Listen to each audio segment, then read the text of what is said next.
Nation in Conversation, proudly brought to you by Afgri, Monsanto, Nedbank, Senbes, Engine, Grain SA, and John Deere.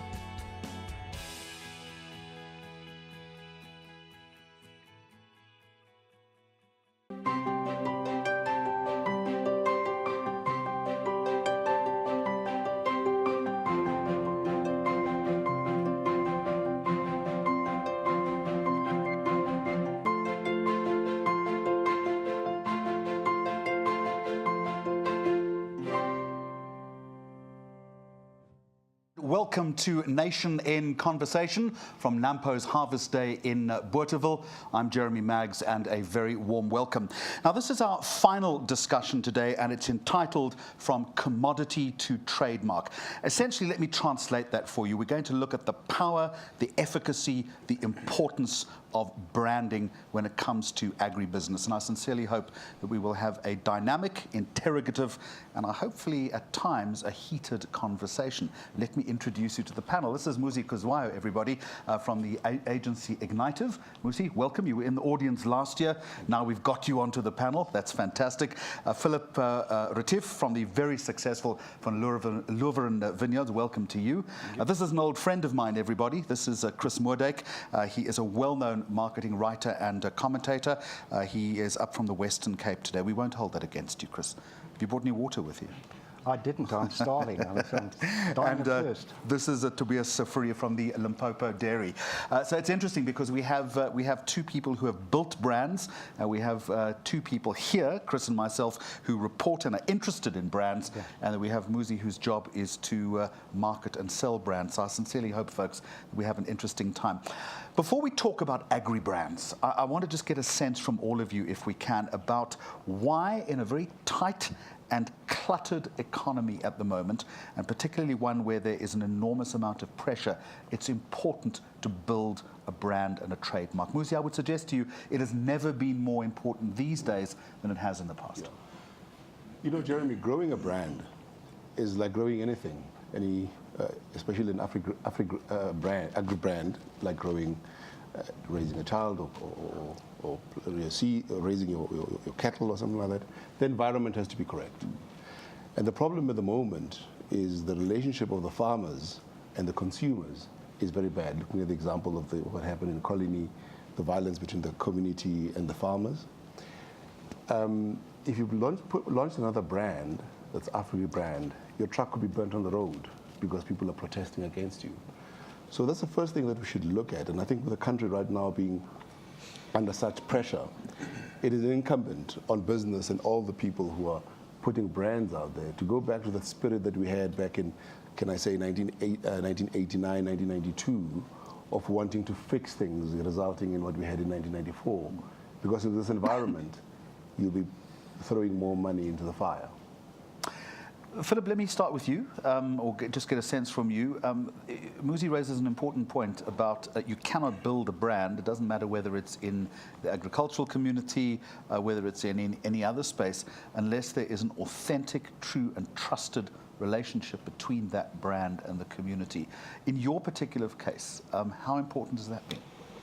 Jeremy, the wine industry is probably the most fragmented industry out there from an agricultural point of view. There's a plethora of brands, or so-called brands. Half of them probably you can't define as brands, but there's a plethora of labels. So consumer is king in the wine industry. And I think since 2008, with the economic recession that happened worldwide, consumers have certainly become much more intelligent, and social media and internet has obviously enhanced that for consumers to make different and easier decisions. So having said that, although brands are extremely important, it certainly has become much more difficult, I believe, to create new brands than historically, because the market space in wine industry specifically is extremely cluttered.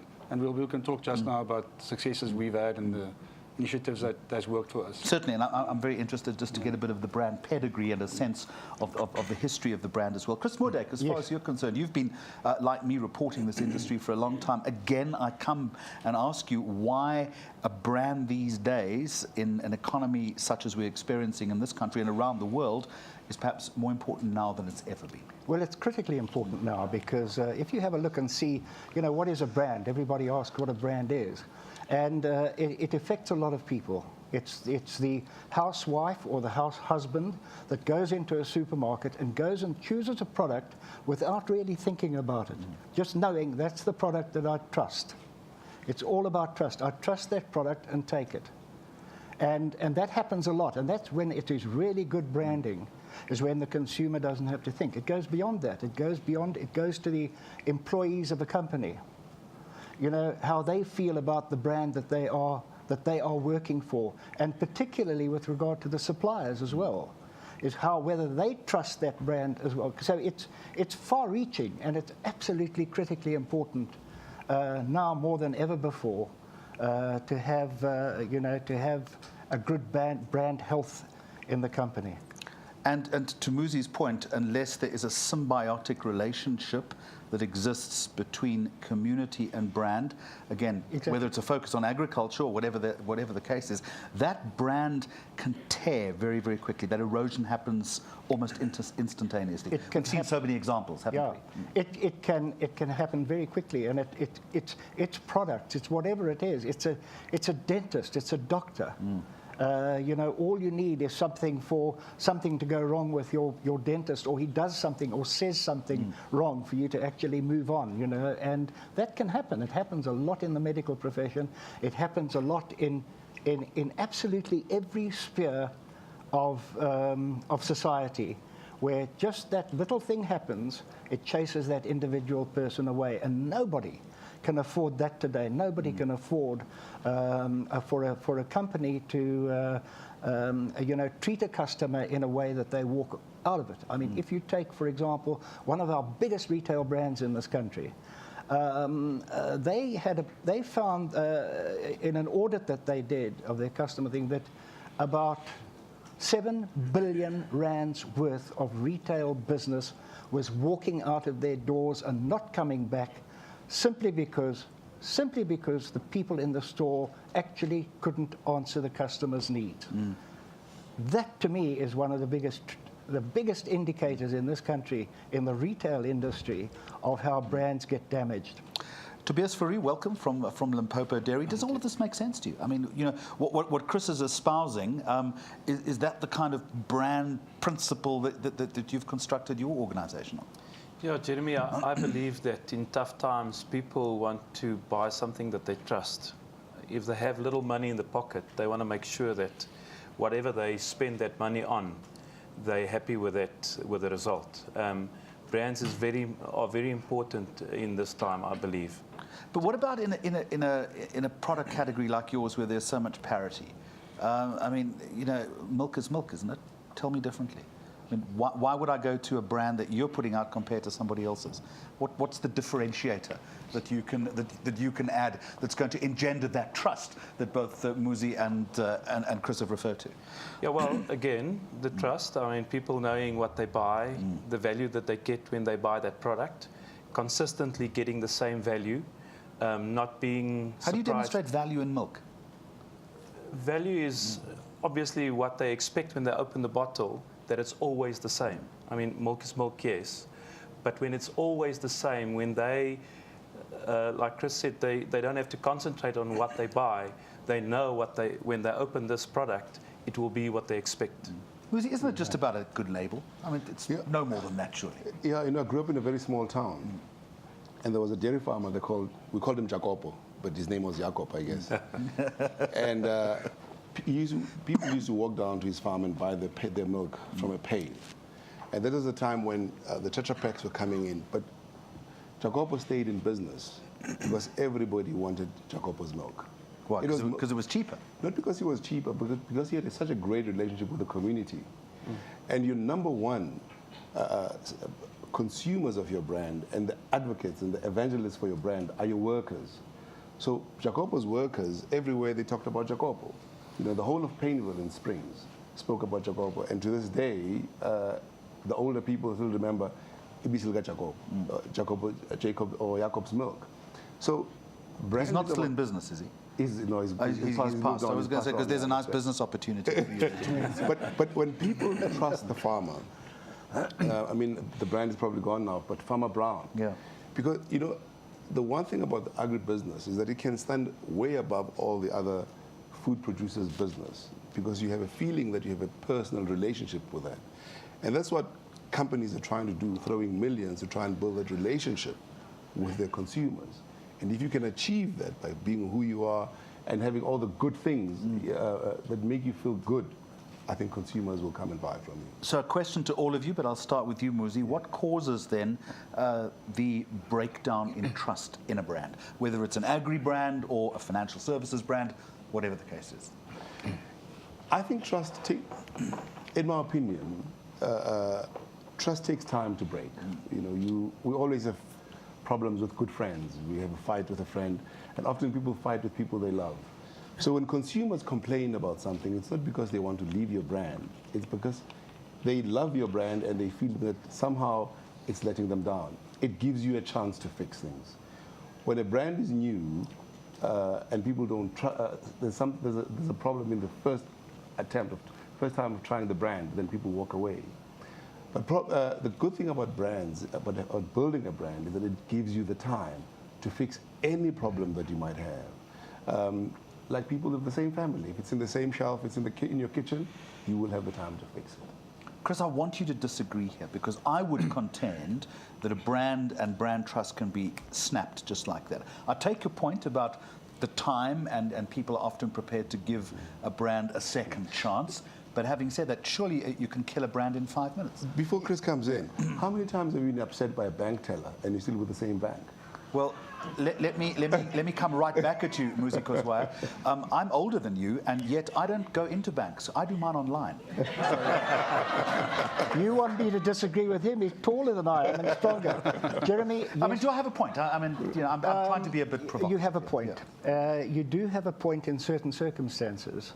There have been times when I, as a consumer, have broken away from a specific brand and will not use it again, and will tell all my friends and family not to use that brand again, and that brand can be damaged. On the other hand, if you're looking for a reason for a brand to be damaged by one event, let's take two examples. Volkswagen. A year ago, Volkswagen was found to be cheating. Do we want to deal with a company that cheats, that actually fiddled its engines to make things look different? Volkswagen paid a fortune for it. They were trashed in the media. Today, only a month ago, Volkswagen actually outsold Toyota. I was just going to say that. So and became the biggest selling brand. Material effect on it over the long term. Look at the Ford Cougar, for example. I'm just choosing motor cars. I don't know why. The Ford Cougar kept burning, and it kept burning. They were going up in flames everywhere you looked. The company itself actually were pathetic the way they handled it, really bad. And have a look at the Ford Cougar sales. They sold 40 units last month. Who on earth would be dumb enough to actually buy a Ford Cougar? I'm willing to bet you that this time next year they'll be back to 300. Well, maybe those people are buying it just on price, which is the point I made a little earlier, that perhaps price trumps brand in a tough economy. They haven't really discounted their prices all that much, I'm sad to say. So it really is the most difficult thing to look at. It is almost impossible to kill a brand. If we have a look at the Trust Bank, for example, when ABSA was formed. Now you're dating yourself, Chris Moore. Now I'm dating myself. Yeah. Long ago in history, just after Van Riebeck arrived and Jeremy was born, the ABSA was formed, and one of the brands they killed was Volkskas. 10 years later, in the Sunday Times Great Brands thing, people were Volkskas was still number 9 as the most trusted brand, and it hadn't existed for 10 years. Yeah. So that shows how difficult it is to actually kill off a brand. But it can damage it. It certainly can, in the short term, play havoc with it. Philip, talk to me a little bit about your brands and your brand extensions and how they actively build that relationship of trust with consumers and with community, because both Chris and Muzi point out a very important point, that it's not just external facing, it's internal facing as well. You've got to have that solid core relationship with your internal community, haven't you? Maybe just getting back to your previous point, I'll get to this one now. Yeah. I fully agree that you can destroy a brand or tarnish a brand significantly in 5 minutes. And to Chris's point, which he made earlier, it's much more than the brand itself. It's holistically the company. So if your labor relations aren't in place, I mean, you can, through the media, tarnish it, reputational risk, health and safety issues. So there's a brand extension within the larger company. So although your focus might be on consumerism, brand building, customers, the company has to be holistically healthy to be able to give that brand strength. We've been very fortunate that I mean, it's a scenario in the industry. You try and tier your brands from top-end premium to mid-premium to popular premium, as we would put it, and it's that pyramid. It's a small volume at the top, high margins. It's not going to pay the bills. You need something in the middle and something at the bottom with higher volumes and maybe smaller margins. And for us, the catalyst was 18 years ago when we launched the Four Cousins brand. I always use the example that if we did market research on Four Cousins, we never would have launched it. So sometimes you just have to go with your gut.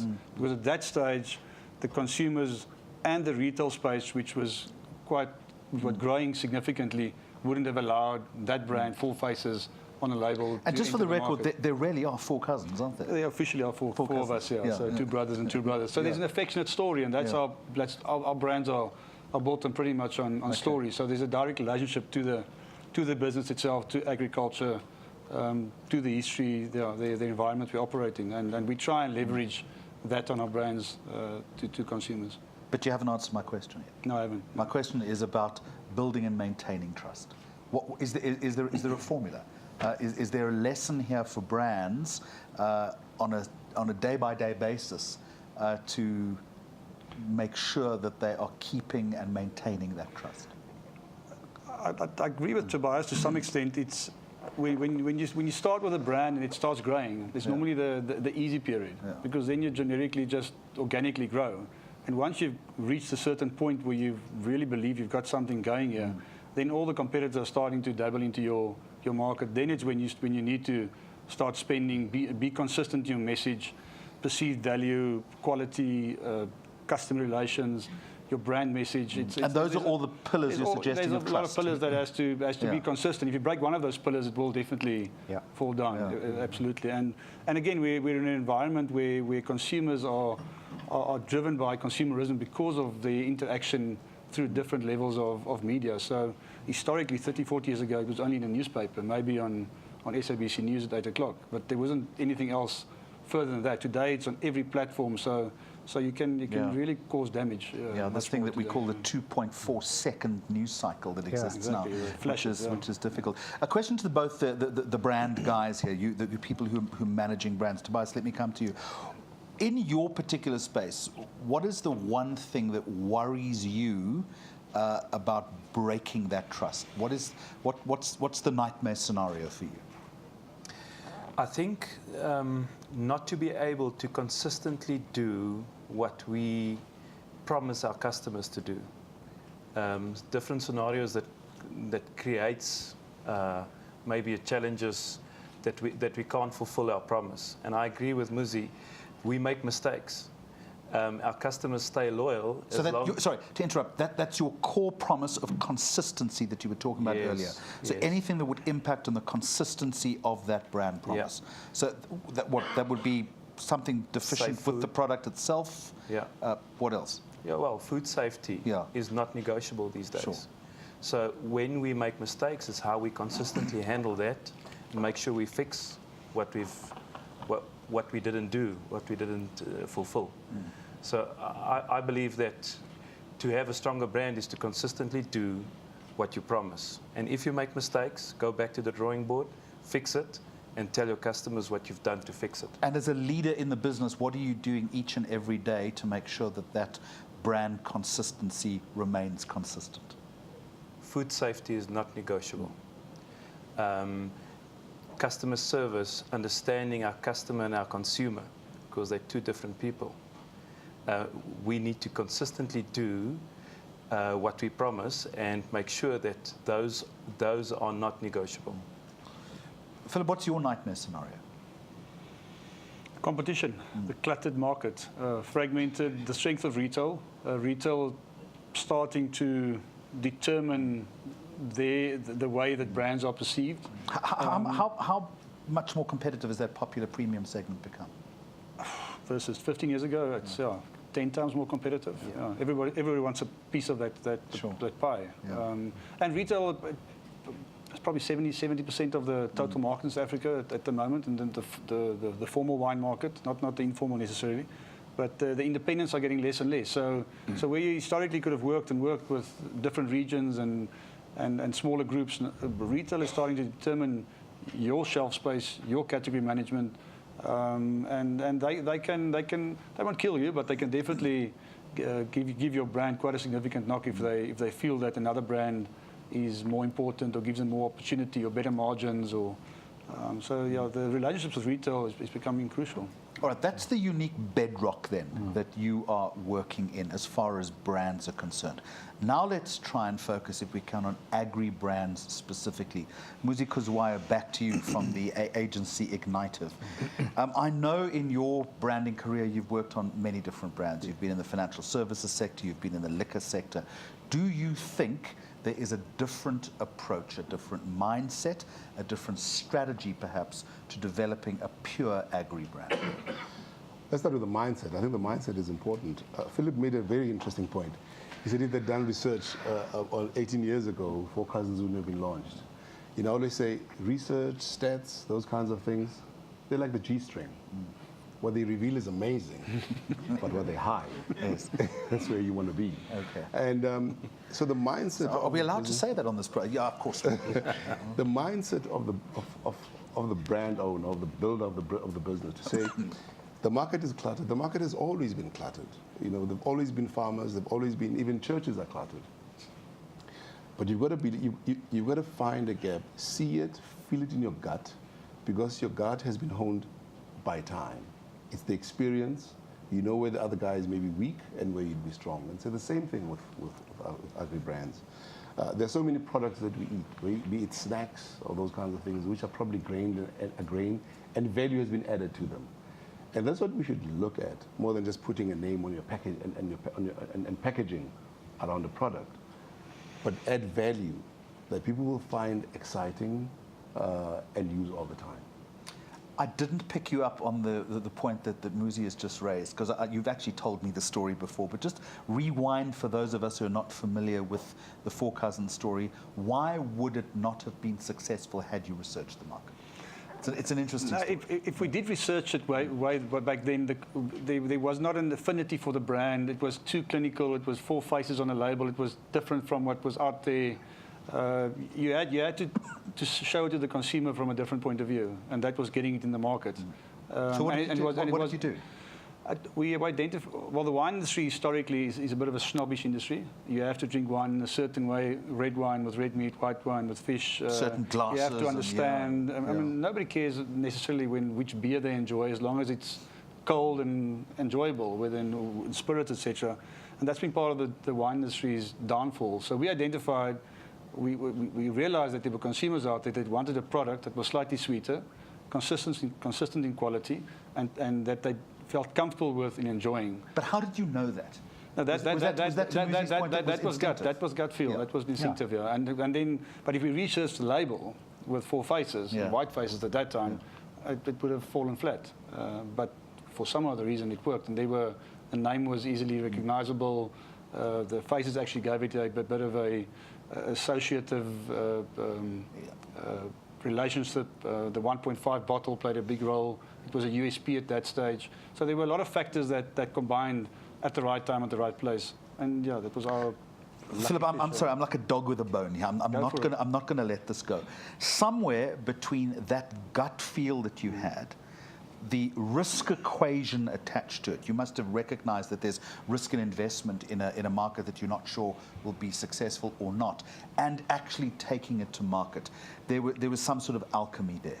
Something happened. What gave you the confidence to overcome the risk to say, we haven't researched this, but we know there is something at the end of the rainbow? What was that? The barrier, Do you know what it the is? barrier to entry is fairly low. Yeah. I mean, we have got the wines, we've got the content. There's literally some working capital, putting a label on it and going. And So you could absorb the risk. We could in absorb other the words. risk. It was minimal. It really was minimal. And it's that old adage of farm gate income in the agricultural value chain only equates to 10% of the income for the farmer. There's a 90% value lying out there. Yeah. And we were there with our other brands, Van Looferen, et cetera, at that stage.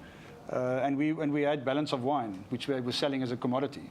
But we didn't want to sell it as a commodity because it was not a sustainable business model at that stage. So Four Cousins, getting back to the story, it really, it's not a rocket science. It's really going with gut. Barrier to entry low, put it out there, didn't spend a cent on marketing for 6 years. And it just organically grew. I mean, that's not too bad. And normally we'd go with, Muzi would know, Chris would know, 25% upfront investment just to get the brand out there. So just in terms then of the differentiation between building an agri brand and building an ordinary brand, again, I mean, I know you're in the agricultural space, but do you think there's a difference, or do you think the same rules apply? I think the same rules apply pretty much. I mean, a maize brand and a wine brand is different. So maize is probably closer to agriculture than wine. I mean, you don't associate wine necessarily with grapes as a consumer, but maize is maize. So I think the same intrinsics apply, the same message applies, the same rules apply, the same route to market applies. So it's not a unique recipe. Okay, Tobias, do you resonate? Does any of this resonate with you and the way in which you've built your brand? Yeah, well, we started off, my dad bought a little dairy business, and we were forced to make it work because we're situated in an area where there's no dairies, so we had to make it work. And how did your dad come to buy the dairy? Spur of the moment. Okay. Well, opportunity was there, and he just did it. Okay. And afterwards, he did you have a farming background, an agricultural background? Yes, so that farming was background, yeah, but not in dairy, not in food. So he just had to make it work, and next generation came, and we just built on it. And a lot of it is gut. Can't explain it, but gut and hard I'm not work. letting any of you go here until you do explain it, because that's why we're sitting here today, because I'm fascinated as to try and extract where you see the brand advantage here. At some point, you must have been sitting to say, we have a product, we've achieved the consistency, we are starting to grow in market share, we have now got a sort of a de facto bona fide brand here. Yeah. Was there a Eureka moment? Was there a kind of a brand pivot point? Yeah, I think over time, as we got to know our consumers and customers better. How did you get to know them? Well, we obviously went out there and studied and asked. And what did you ask them? We asked, obviously, what do they think about the product? And obviously our competition, the big corporate companies, they launch a new line or a new flavor. And we're a me too, and we just follow, and we come and we ask the customers in the store. When you say we, was it through an agency or was it you? Were you interacting directly with your customers? We were too small to afford an agency. Yeah. We just went out there and used our merchandisers. Agencies are very expensive. Look at his suit. Yeah. So what? Good life. So what were you doing? You were just you constantly you were going out. You were asking questions. Yes. You were interrogating your own product. Exactly. Somebody takes your product off the shelf, you ask them, why are you taking it? Why are you not taking that? And that's how we got our information. And then obviously with we have different brands.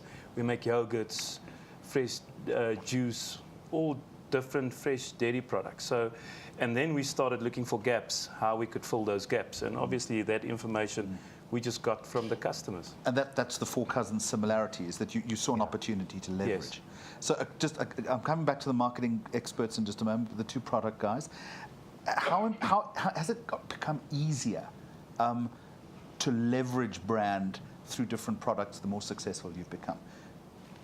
Do you understand what I'm saying? So, you've got you start with milk, and then you've got yogurt. I know that you do goat's milk. I think goat's milk cheese, you were telling me a little bit earlier.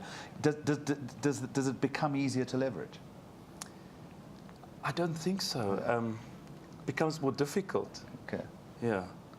Why? It becomes more complicated because then we need guys like Muzi to come and help us to to open up the space between our ears a bit to see the gaps. Okay, Muzi, I'm sensing an opportunity here. I'll put you two guys together. I'll just take a small commission.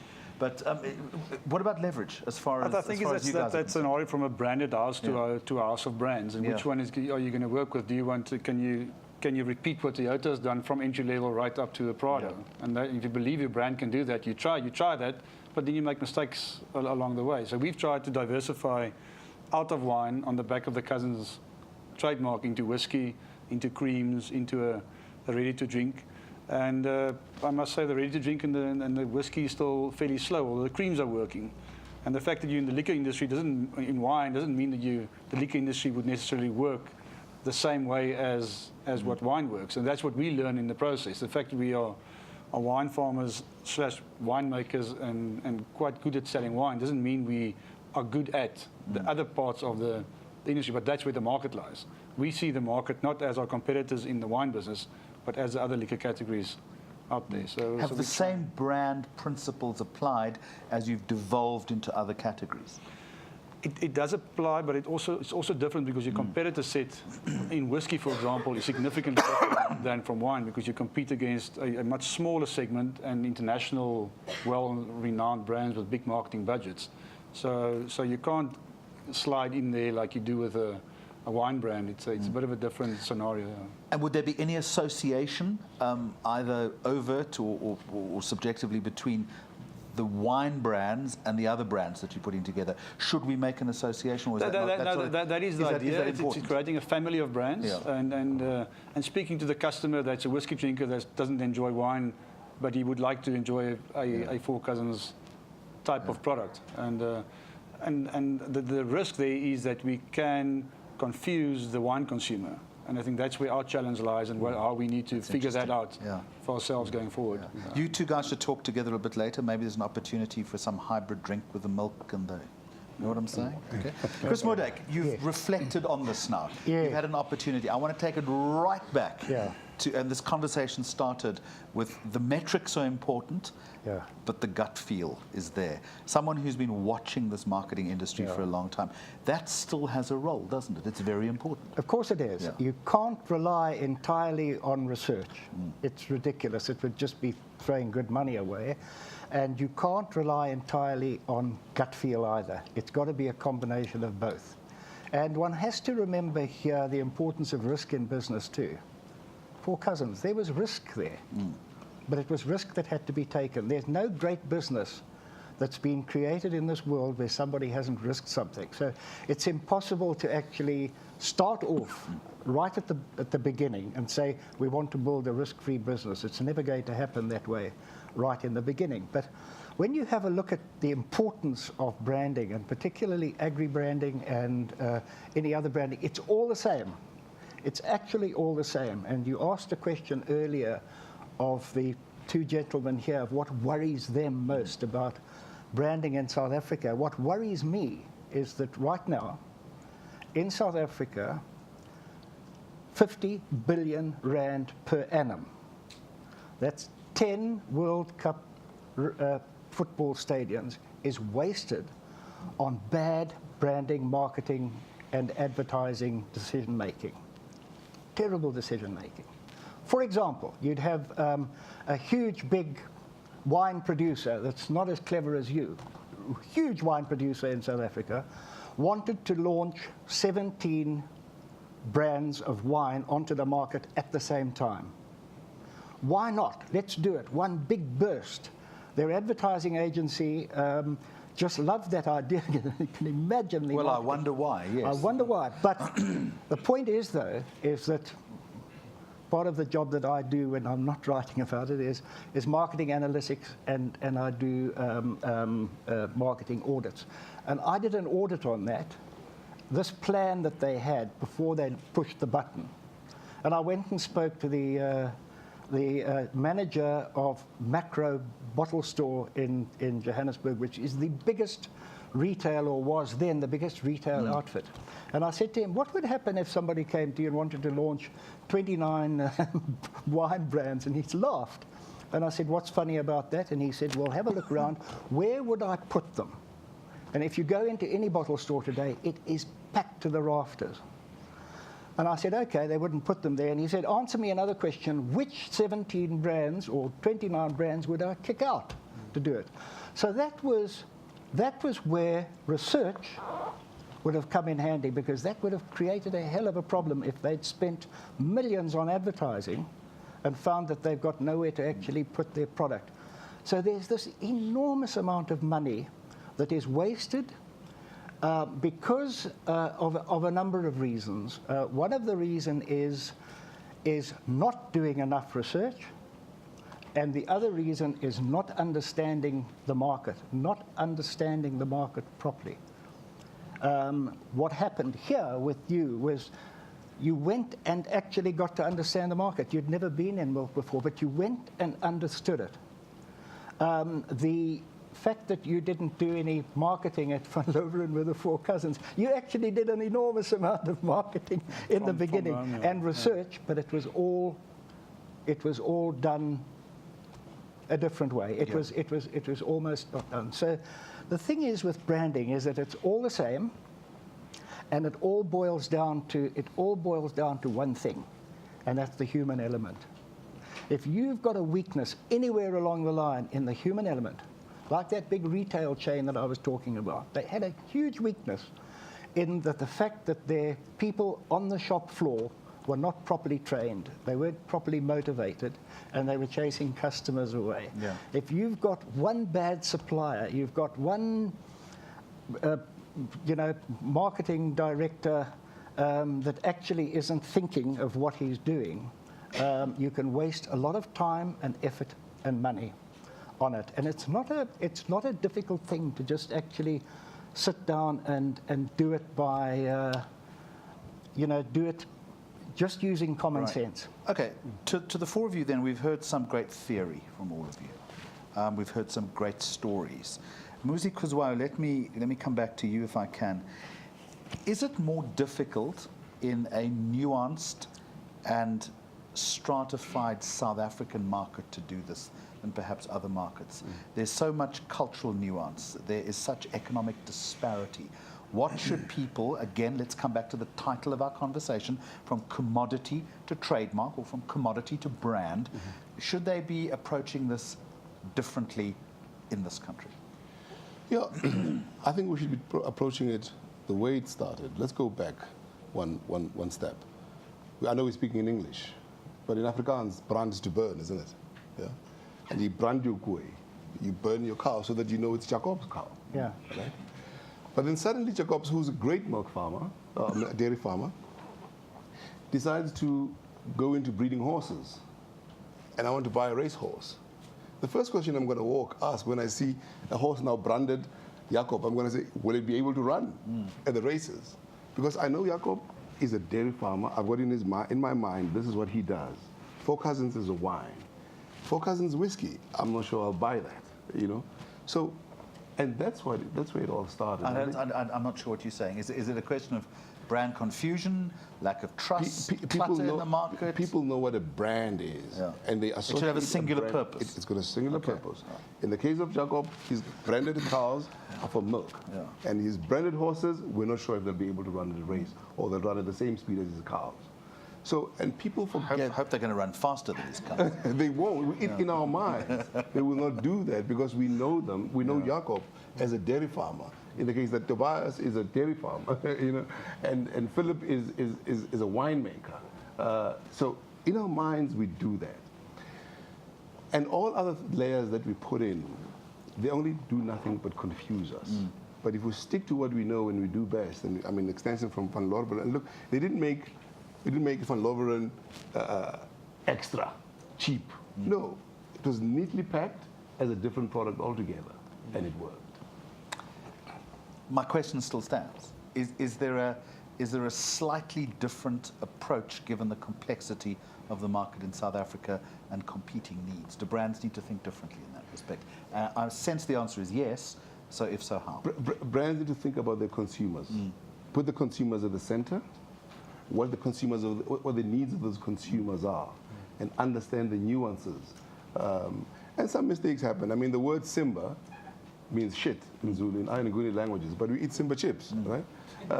It's lion in Swahili, and I think people associate with time and pardon those kinds of mistakes, because I mean it's an agri product, it's potatoes. And in places like Soweto they call it Zimba because they want to call it exactly like what it is. Yeah. Like we said again, it gives you the chances. So you've got to understand those nuances. If you came up with a product that's like that makes a similar mistake in this day and age, you're not going to succeed at all.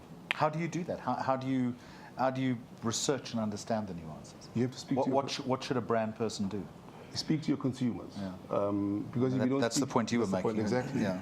You can't just come it out from a conditioned office. Yeah. Come up with ideas from the air-conditioned office. No. So, Philip, I want to come back to this popular premium category that you talk about. Within that popular premium category that the Four Cousins brand is aimed at, I am assuming that in itself is very stratified. Am I right? I mean, there are lots of different people within that popular premium brand. Do you have one homogenous message going out to that entire category, or do you have to try and be a little bit more clever with your messaging up and down that marketing channel? I think that comes back to my earlier point with regards to consumerism and consumer knowledge about the market itself. If they get to a point where they realize that the content is very similar from A to B to C, then your message and your brand equity is going to be imperative to get that slight premium that you want to get by branding.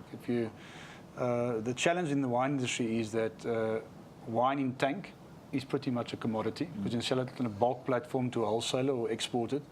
But what's happening is that a lot of these brands, so-called brands, are putting that tank in a packed format, be it glass or box, but not getting an additional margin for that effort and for the investment in capital, bottling lines, people, sales and merchandising. So it's basically selling commodity in a packed format, which is destroying and skewing the wine industry compared to other industries at this stage.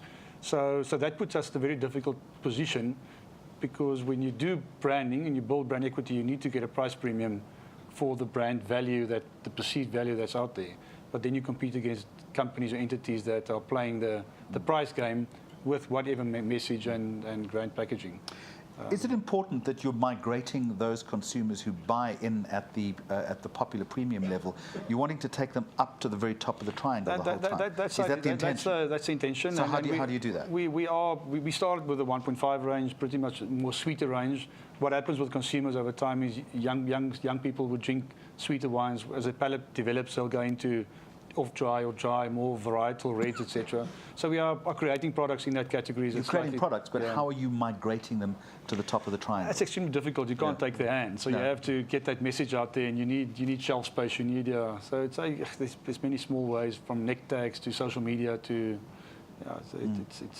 Chris, do you have any thoughts on that? I mean, ultimately, any brand wants to take the customer at entry level. So you start off with a Volkswagen Golf, and ultimately, you want to migrate them to an Audi at some point.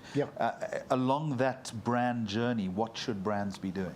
Well, this is the whole point of branding and of marketing, is that once you have gone to all that trouble to get a customer, you've got to actually try and sell that customer as much as possible. It makes sense, doesn't it? To try and keep getting new customers all the time. You've got to sell to them, you've got to love them all the time, haven't you? And what it is, it's all about consistency, and it's about service. Service, consistency, and price to an extent. But it really is getting that branding so that when you buy that Volkswagen Golf, City Golf, you know that when you can afford whatever the big one is, the Passat or something like that, it's because it's a Volkswagen Passat, not because it's a Shenzhen Passat, whatever. And that's what you want to do. You want to actually keep your customers in that brand family, even to the point of creating new brands to accommodate things that they want. And that's where research comes in handy, to try and find out what it is that they want that you can sell them. I have a different view to that, because that gets companies into really bad business, because you're trying to keep the customer. I always say to clients, stick with industries where you're going to be, or in markets where you're going to be number 1 or 2. If you really have to go to the third, what's the point of, I'm trying to keep all the customers, yet in that market share, I'm like number 20. The cost of keeping those customers, the cost of running the business are so much higher. So if you end up with a very unprofitable portfolio, whereas, and I think, I've got to be comfortable in the fact that there are certain customers I will not want. You can't have every customer. You can't kiss all the girls. Get the profitable customers, because at the end of the day, we're running a business. If no matter how great these customers may be, if our market share is so small in that area, like the top premium, what's the point? We'll be losing money hand over fist in that particular category. But at some point, the needs, the dynamics, the attitude of those customers changes, and they will move on. They will experiment. They want to try something different. You no longer service their brand needs. Are you suggesting that retention is not that important? Well, let's think about this. Kia were great. Tata were great that they bought Range Rover. But even if there was a SUV, a Tata SUV, how many people would buy it? So you've got to think about that. They'll have this whole manufacturing facility that costs billions to set up, but still have very few customers. So, and I've got to live with the fact that you will have some customers, and some customers are either going to move out of your area, it's the same thing, that you will stop servicing those customers because the cost of servicing those customers is just way too high. Does any of this resonate with you, Tobias? Yeah, just back to the consumer. Yeah. I think developing new products, the challenge is to get that consumer to have that experience, to get it in the basket. And to develop new lines or higher LSM, lower LSM, obviously the challenge is to get that customer to have that experience. Do you have an example from your organization where you've done that and you've either succeeded or you have failed? We make different kinds of yogurt, and we've just launched a full cream yogurt. So that you would perceive is a higher LSM product. But now sometimes you launch something with an idea and then it comes out different. And we realize that product, our consumers that are buying that product, it's not necessarily the LSM level that we thought. I'm low LSM and I love full cream. So I'm so obese. What happened there? What happened between original business intention and what ultimately happened? And I'm assuming there's a happy ending here because it's working. Well, you celebrate it. Yeah. Okay. What do you think happened? Why would you, in your original strategic development, have got that wrong? Well, I don't necessarily think we got it wrong. I just think that... well, if you look back at your strategy, it didn't go to strategy, did it? Not exactly, but it worked. Yeah. Because it ended up in the basket and the customer loves it. Maybe it's just a different customer, okay? Maybe a little bit lower LSM, you get pressure on your pricing because your margin drops a bit. That's maybe a challenge. Comes out different to what you've planned, but it's also good. So, Chris Moordyk, how much luck is involved in this game? It's actually a serious question. Is it also, in spite of best intention, research to a greater or lesser extent, whether you have spoken to your customers, as our two brand people have said, sometimes it's roll of the dice stuff, isn't it? It could be seasonal. Yeah. It just could be. It could be driven by so many different factors that you don't even factor in. Well, of course. As Gary Player used to say, the more practice, the luckier you get. Precisely. And the more you gain experience, the luckier you get. But Jeremy, if I go back to my days where I worked for BMW, one of my jobs was to do the 5-year plan, which was a horrible job. It really took 4 months of the year, and it really involved a whole lot of things. And the second time I had to do that, I asked one of my staff to go back and get the 5-year plan from 4 years back, and we found out that it was actually accurate to just under 4%. So why do it? Subsequently to that, I wrote an article about that, and Michael Spicer, who was then Anglo-American, they dropped their 5-year plan, and so did Standard Bank drop their 5-year plan. I think at the same time they dropped the plot and everything else as well. But anyway, that's just my opinion. So the thing is, though, it's a question of, with marketing in general, there are rules with marketing, but my goodness me, it has to be, it has to be dynamic.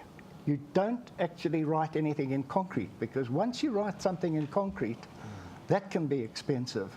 And just to leave on to just take issue with Muzi there, if he promises not to hit me, actually what we've got to be careful about is to make the differentiation between retention and creating new products or for the same customers. There's a difference there. Retention is critically important. I mean, why would you take your eye off the ball and lose a little bit of interest in your existing customers in order to go and get more customers? It doesn't make sense. But to give you an idea of what I'm getting at, where a company has to have a look at its customer base, what it has, and to be able to take its assets and actually create something more. I'll go back to Tata. That's a hell of a good...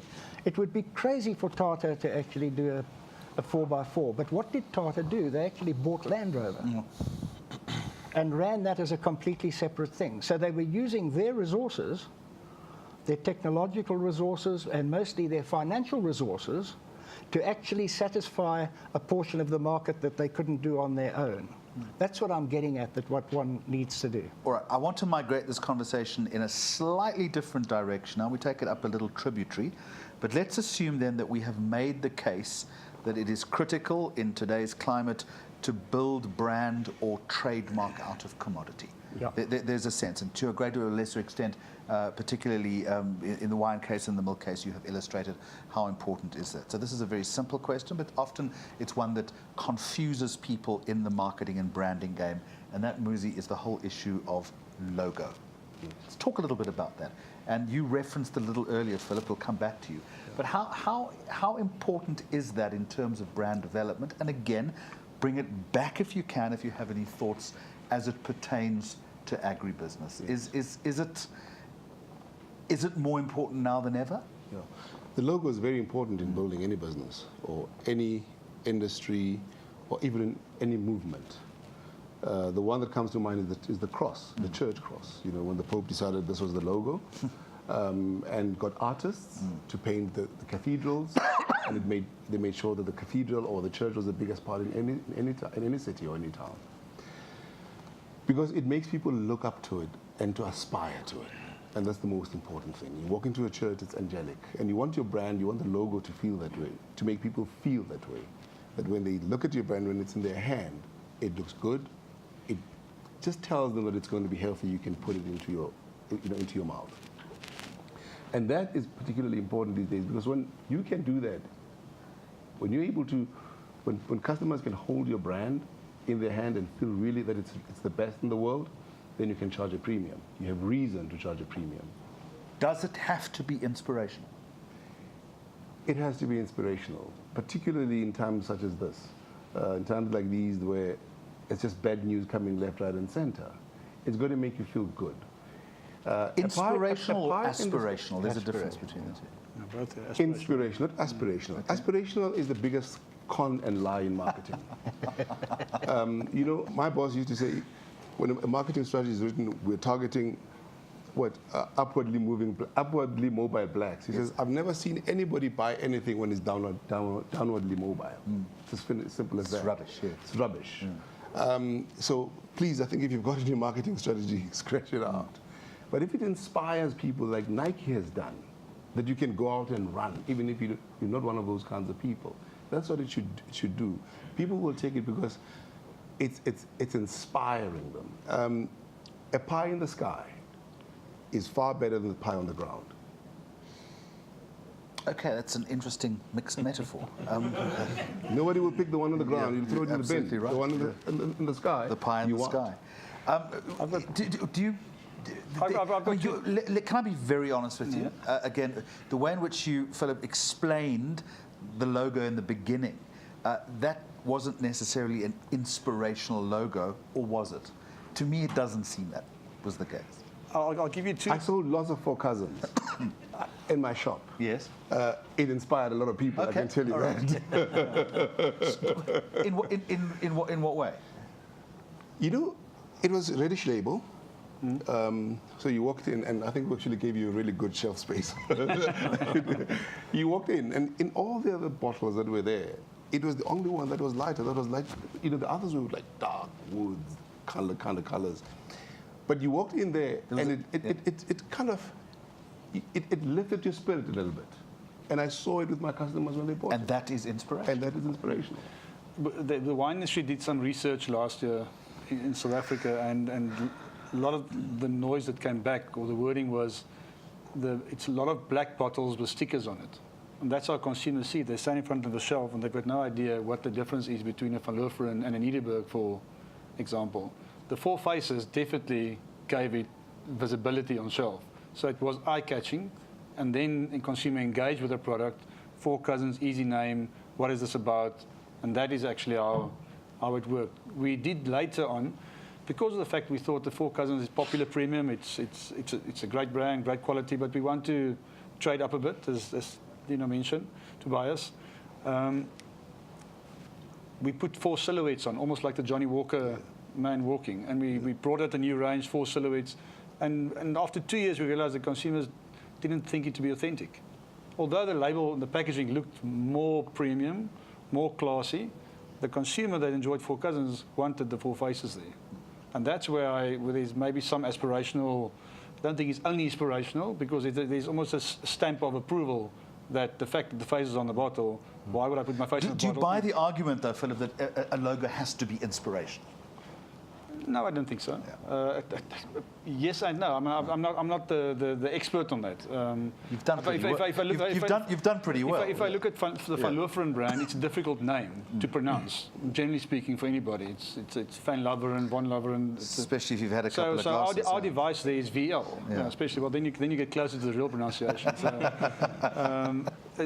So we've got a device which is VL, and some people say it's for violence and language, but nevertheless, at least there's now a device that identifies the brand other than Van Loefferen. I think that gets back to your first question, the device other than the name. But I must jump into this. I mean, I sold bottles a lot. I sold a lot of your bottles, so I think I have an opinion. Sure. I don't aspire to 4 white guys, but they can inspire me. I don't aspire to be them. There are 4 white guys there. But that whole label. So you don't aspire, but it can be inspiration. It can be inspiration. I don't want to be them, you know. But in this whole lot, and a lot of other people were talking about it. You know, and they just give us the cousins, and without even saying 4 cousins. Yeah. Because it creates a certain, the way when people drink it, wherever they may be, they're pleased with it. They're not aspiring to the 4 cousins to be like, you know. So, and there's a halo. It creates that halo, cousins, family, halo, conviviality, all of that, yeah? Exactly. Yeah. There's a halo. There's a lot of other things that are in the brand that consumers take out on their own. Yes, absolutely. That the manufacturer or the maker of the brand, in your case, did not put in. Sure. Tobias, let's come to you. Do you buy this word inspirational as far as logo development is concerned? Do you buy that? Yeah, I think so. And obviously a brand takes time to build and people start associating with that. We've got a slogan that says the fresh one, and I was surprised with people using that. They just see a truck goes by and they say the fresh one. In the beginning we thought about that and we started making it part of our brand, and that thing was just smooth on the tongue, and our consumers, like they your just yogurt. loved it. Hey? Like your yogurt. Exactly. Yeah. The fresh one, it's just... What was the genesis of that? How did you come up with that? Well, because we're in fresh dairy, all our products are fresh dairy. We're not into long life products. So that associated with fresh milk. Was it everything fresh was it from an the farm. easy payoff to come up with? Yes. Yeah. It was just smooth on the tongue. All right. Gentlemen, I'm starting to get the wind-up signal here. So I'm going to, Chris, I think I'm going to end with you, if I may. Share some thoughts on logo development with us, and I'd like you also to work on this word inspirational, which I think it's a very useful way of looking at this process. I think it's very interesting that distinction between aspiration and inspiration is quite different, actually. You know, a brand and a logo and a symbol should inspire your trust. The aspiration is an aspire to own. And there's a subtle difference there. Even if you can't afford it, you aspire to own something like that, even if you can't.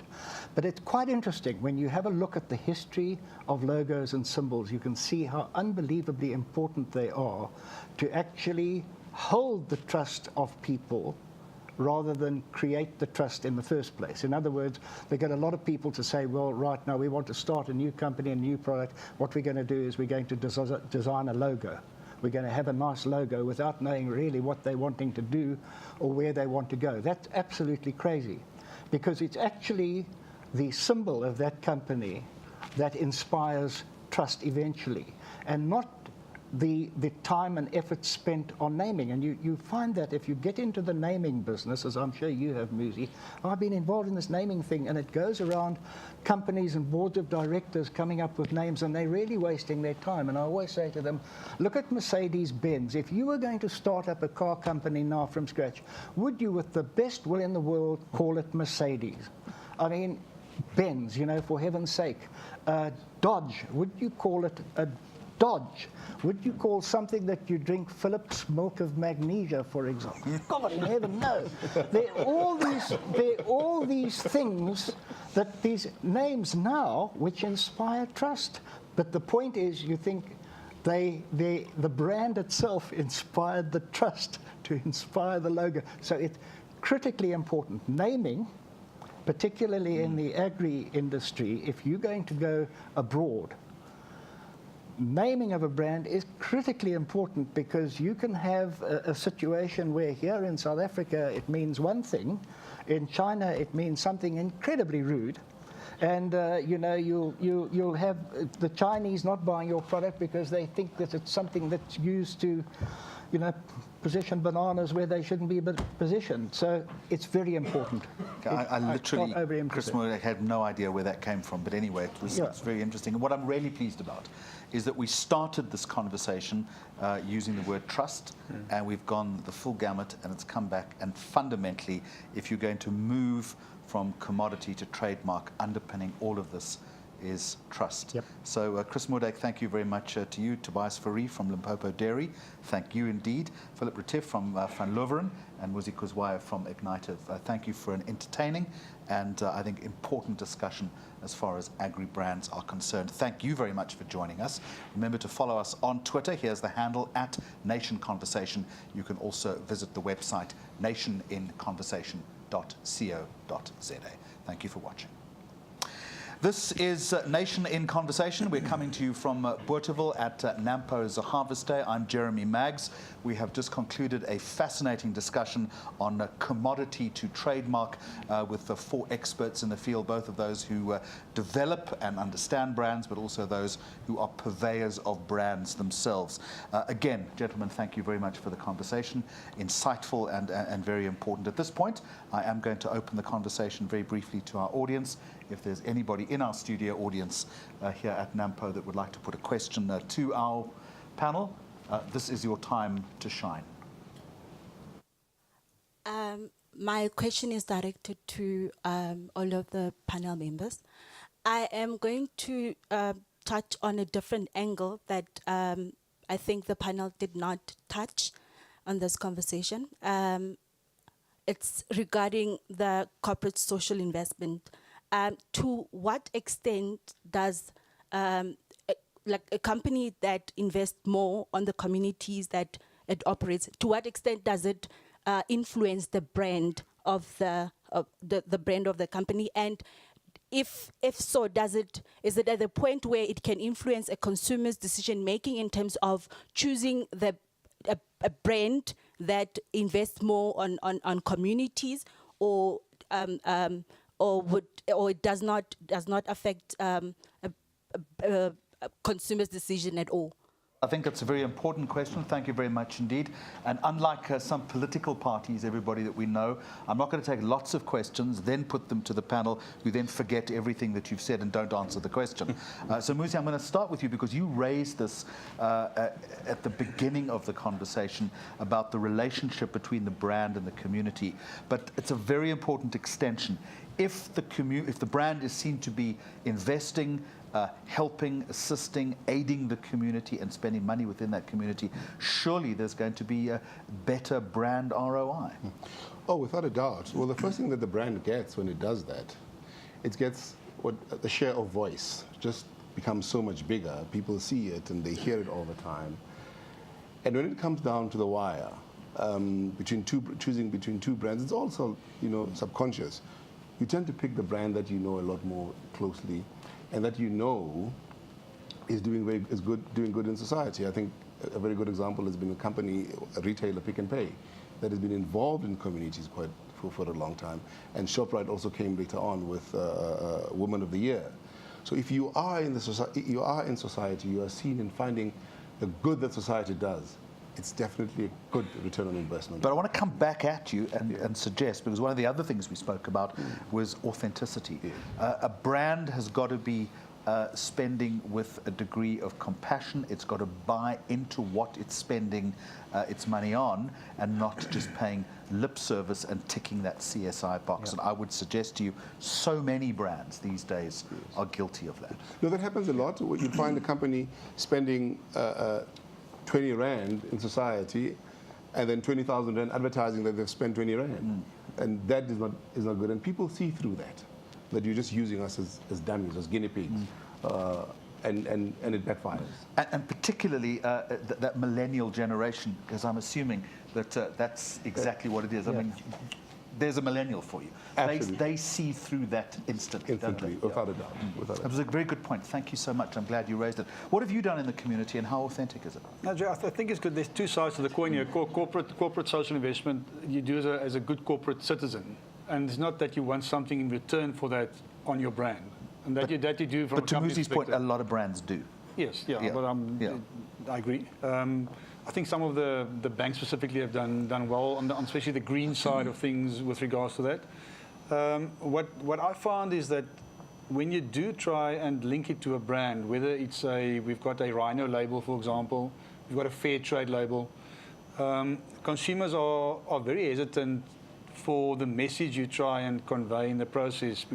They want to be certain that the funds that you are promising that would flow because of them purchasing the brand is actually going to flow. Say, for instance, with Rhino Conservation. Fair trade, which is an international concept, especially in chocolates, or cocoa and coffee. In South Africa, there's a few fair trade labels, and there's been good work done on it, but the consumers haven't picked up on it.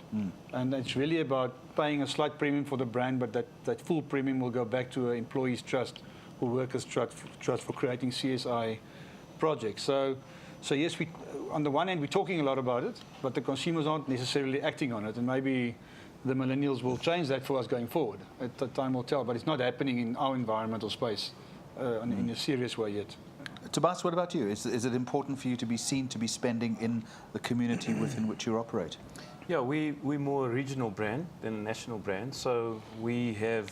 And that's even more important. Yes, so we're right in it. Our employees and everybody that we get to do with, they link lots of value to that. And my answer would be, I believe that when the customer or the consumer makes the decision, that definitely has an influence on the decision making. How much influence does the community that works for you actually have in this process, or is it a diktat from you?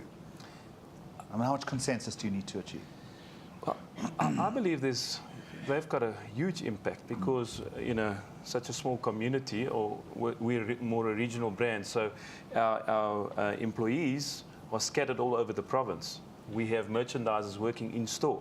Now, they're even more important because the consumer comes and they need to make a decision, and that merchandiser's attitude is there when that consumer takes that decision. So I believe it's massive importance. Chris Moordyk, this is not a new debate, though, and it's one that brands have been grappling with for many years.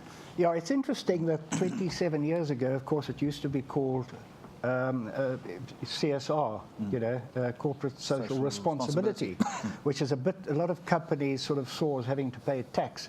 And I was fortunate to be part of a group that changed that to CSI, to bring in that investment part, to persuade companies and say to them, look, you're not just paying tax here and paying lip service. You're investing in the community. By investing in the community, you're investing in your future market.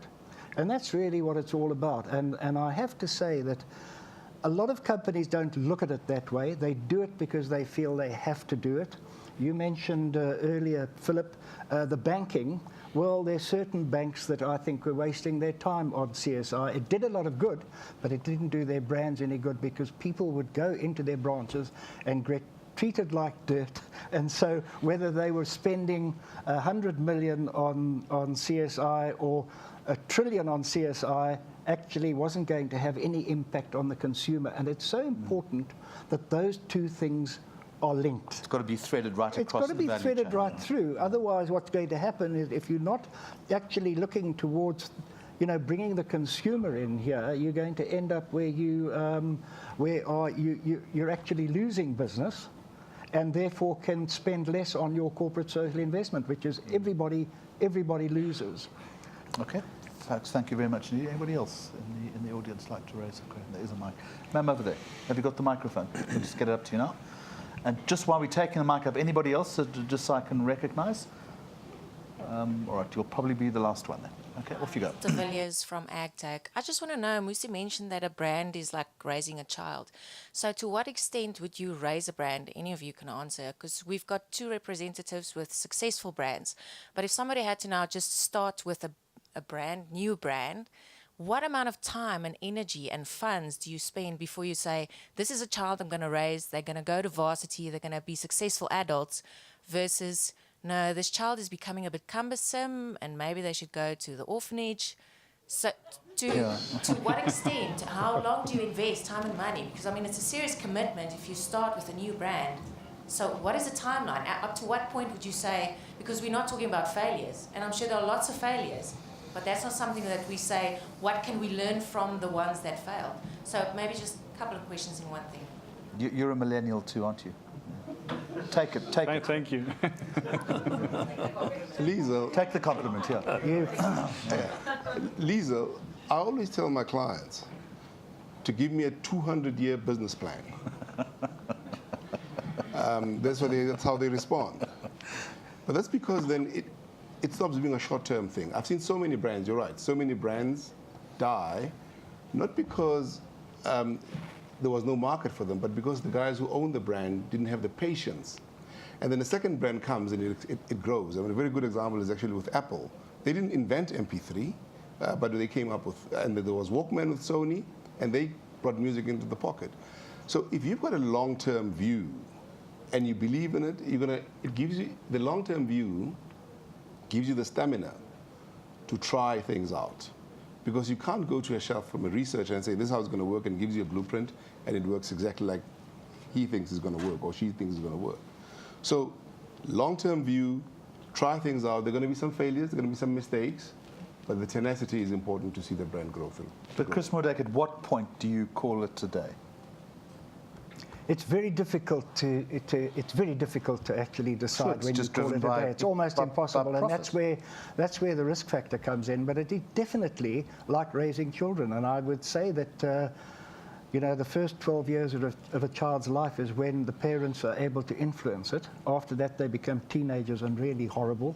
And then hopefully at the end, however horrible they were, they turn out to be quite nice. Now, the thing is, though, is that what you've got to really look at is to actually do the homework and do the sums, and to make absolutely sure that you're tracking. If you're talking about a product as a brand, you've got to track that very carefully. Okay. And in any event, no matter how well the product is doing, you've got to start working on another product. By the time that one gets to the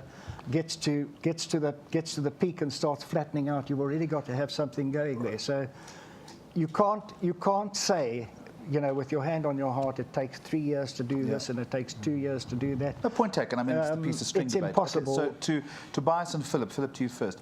When is it time to call it time? I think to Chris's point is, when you develop a brand, there's a lot of emotion involved. So it becomes a numbers game, but it's very difficult to look through the numbers when you're very much emotionally involved. From our point of view, we tell ourselves that what's working today is not going to work in 10 years' time. So we need to continuously look at new avenues and opportunities. I have the bait in the water, see what is going to work. Take risk, but don't hedge the bank on that. But take care of the one baby that's actually the cash cow of the business. To Liesel's point, with a new small entity, it would probably be best going for a regional route first. I mean, to start national is like, it's almost as crazy. From like a cultural point of view, start with the town, start from the marketplace, expand it there, then go regional to the closest city, province, and then you can go national. That would probably be a mushroom effect. And I think there would be plenty of stories of that nature. Tobias, I think you'd agree with that. Yeah, I think when it doesn't make economically sense anymore, and I think important is always to have another plan up your sleeve, another brand coming on, and somewhere you're going to have to take a decision, and you're still going to make mistakes. Do you have brands up your sleeve? Are you thinking about it all the time? Keep on thinking. Okay, I presume you do exactly the same thing, whether it's whiskey or craft beer or alcoholic milk or whatever the case is. Always. Never-ending story. Folks, one more if there is, and then I am going to call it time at this point. Gentleman over here, thank you. Another millennial. Thank you. The question is to Chris and Musi. I think social media gave the consumer really a voice. But if you look at the whole Spur debacle and what's happening there, and I read an article last night that some of the stores are actually down 45%. But the whole situation and the fiasco they had, and it's not out of their fault, but how should Spur have handled that specifically? And I know of one or two other cases as well of smaller brands where social media or false article just sort of ran with it. But that specific scenario, how should have Spur have handled that? Okay, so we're moving from branding into crisis management. Yeah. But there's a correlation. It's a good one. Chris, you've done a lot of work. Yeah, very simply, Spur should have just acted a lot quickly, and Spur should have been ready for that kind of eventuality. Clearly, they weren't. They weren't ready, and this is the problem, is that most brands and most retail brands in this country actually work on the basis that everything's going to go fine. They don't do crisis management, but that's what they should do. Every single brand should actually have what happens if. What happens if this comes, and go through all those scenarios, and particularly now with social media. I mean, social media can be an absolute killer, as you've seen with them and with Spur. So the point is that you can't plan for every eventuality. You can, Jeremy. You absolutely can. If you're prepared to sit down and spend the time doing it, you can. You can have a look at the situation, particularly in a country, South Africa. I mean, there you had a situation where people were fighting with each other. It became really exacerbated because there were people of different races fighting with each other. The first thing I would have done in a crisis communication thing is to say, what happens if somebody starts a fight? What do you do? And you've got to actually work it out. You've got to work it out. And there are so many companies that I can't tell you in all my years that I've been involved in this work, where companies just don't plan for that. And it ends up and it gets away with them. I mean, you have a look, Woolworths, for example, chronic. Woolworths just got into trouble, month after month after month. Why? Not because they hadn't planned for it, but their way that they handled crisis communication was that the PR department had to handle it, and then they had to write about it in a memo and send that to middle management, which then had to go to the board for approval. That took about a week before they actually came back. In the meantime, the fires were all over the place. So back, as I was saying, to this 2.4-second news. And the Ford Cougar, same thing. Any thoughts on this? I'm a director of Spur. And look, it was a difficult time. Settle in, everyone. This is going to be interesting. I speak with the directors all the time about this kind of thing. We're a 50-year-old company. We've seen a lot of difficult things come through, and everything in hindsight, could have been handled in a different way. When it first broke, I saw it on social media, and our CEO was in Saudi Arabia, and he came back and handled it, and I think he handled it very well, Pierre Fantona. The waiters, could they have stood up in front of that big Afrikaner guy and get smashed themselves, or the African woman who was angry? Everything in hindsight is very easy. But I think it's a reflection of what is happening in the country. But we're a company that stands by the fact that we believe in a non-racial society. We believe in Nelson Mandela's dream that we had, and we love it when we see kids of different races playing in that play area. And that's what we stand for. Kids from all diverse diversity of all kind growing together. And I'm very pleased to have seen now, with the millennials, that you find black kids and white kids playing together. And I like to think that Spur has played a huge role in creating that kind of thing, and not the only role. And mistakes are going to happen, just as sometimes roofs leak, water comes seeps under the door, and they'll be big, but they'll pass.